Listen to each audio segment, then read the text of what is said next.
But nonetheless,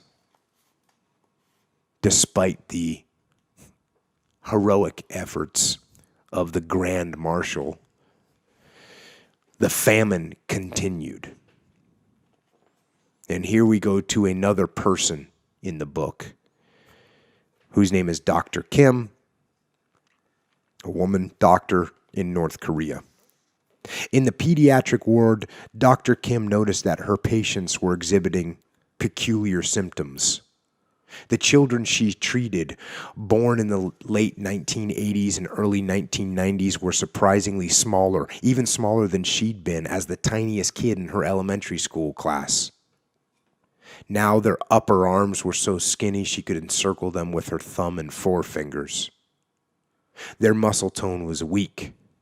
It was a syndrome known as wasting, where the starved body eats away at its own muscle tissue. Children came in for constipation that was so acute they were doubled over in pain, screaming. The problem was with the food. Housewives had started to pick weeds and wild grasses to add to their soups to create an illusion of vegetables. Corn was increasingly the staple again instead of rice, but people were adding leaves, husks, stems, and cobs to make it go further. That was okay for adults, but it couldn't be digested by the tender stomachs of children. The babies were in the worst shapes. Their mothers, themselves, undernourished, didn't produce enough breast milk for them.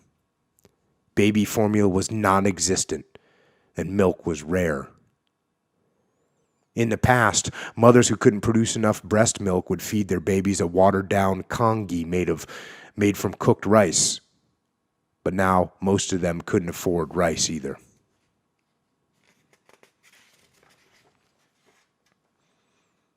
And here's Dr. Kim talking about the toddlers.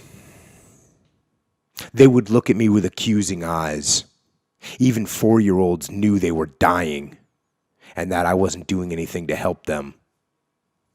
Dr. Kim told me years later, all I was capable of doing was to cry with their mothers and their bodies afterwards. Dr. Kim hadn't been a doctor long enough to have erected the protective wall that would insulate her from the suffering around her. The children's pain was her pain. Years later, when I asked her if she remembered any of the children who had died on her watch, she answered sharply, "I remember all of them."